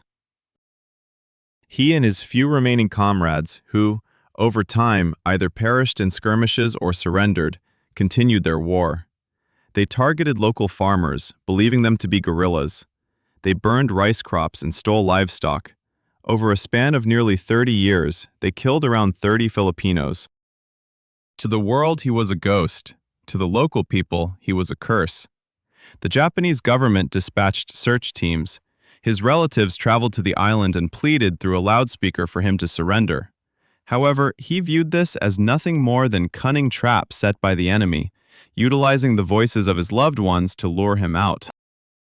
The anatomy of this deception crumbled only when the key to his consciousness was discovered, the very man who had programmed him. In 1974, a young Japanese traveler named Norio Suzuki embarked on a peculiar mission to find Lieutenant Onoda, a panda, and the Yeti in that exact order. And he succeeded. Yet even Suzuki was unable to persuade Onoda to surrender. The soldier insisted, "I will not surrender until I receive an order from my commander." It became necessary to locate the aged Major Taniguchi in Japan, who had become a humble bookseller after the war. We witnessed this entire realistic scene. The gray-haired old man, clad in a civilian suit, arrives at Lubang, comes to the agreed spot in the jungle, and, standing before his subordinate who still resembled a soldier from 45, officially reads the order to cease hostilities in a trembling voice.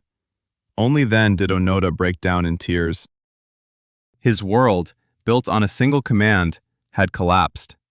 He handed his rifle over to the president of the Philippines and returned to Japan, where he was welcomed as a hero. However, he struggled to adapt to the unfamiliar new country. He left for Brazil, became a farmer, and until the end of his days believed that the years spent in the jungle were not a mistake, but a fulfillment of duty. This story serves as a tragic tribute to the power of orders and the human capacity for self-deception. It demonstrates that the strongest prison is often the one we construct in our own mind. We leave Onoda in his Brazilian solitude. His lie was passive. He was its victim rather than its creator. But our next story revolves around an active, humorous, and utterly cynical form of deception. We will travel to America in the 70s, to a realm of budding marketing and pop culture, to meet a man who made millions selling rocks. Ordinary rocks as pets. Trick number 20. The perfect pet, born from a joke in a bar. We leave Lieutenant Onoda in his jungle of self-deception, where the lie was a tragedy and duty was a curse. Now, we enter a world where the lie is a comedy, and the cost of laughter is merely $4. It is California in April 1975. America is weary. Weary of Vietnam, Watergate, and inflation. A thick fog of cynicism hangs in the air, and people are desperately searching for a reason to smile. We find ourselves seated in a dimly lit bar, listening to a man named Goradal lamenting to his friends. They gripe about their pets, a dog that needs walking, a cat that claws the furniture, dying fish, and a smelly hamster. Dahl, a sharp-tongued advertising copywriter, takes a sip of beer and, with an utterly serious demeanor, declares, "I have the perfect pet. He does not eat, does not drink, does not get sick, does not die, and never disobeys." I have a rock. Laughter erupts in the bar. Yet for Dahl, it is no joke. It is an epiphany. In that moment, amidst the cloud of cynicism, an idea is born, so absurd that it can only be considered brilliant. The anatomy of this Ozy is a triumph of marketing over common sense. Dahl did not sell a rock. The rock was merely a prop. He sold the idea, wrapped in cardboard and wit. We see him driving to a construction supplies warehouse, purchasing smooth gray stones brought from a Mexican beach for 1 cent each.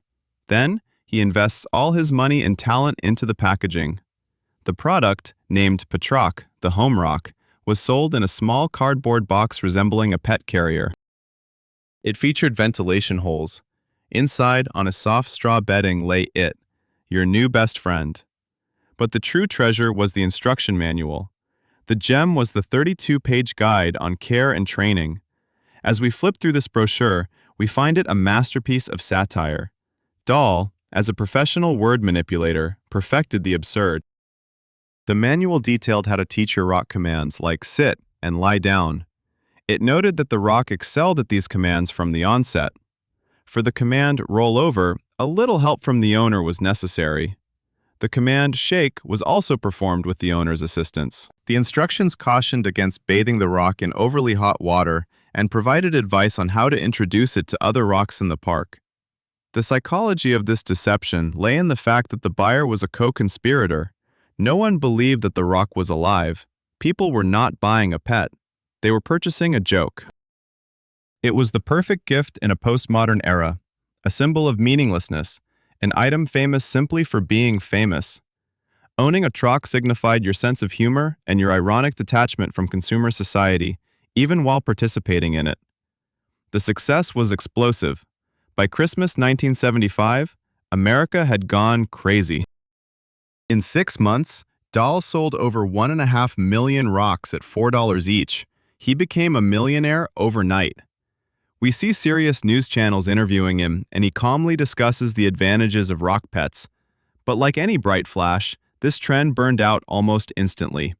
By early 1976, the hype had faded.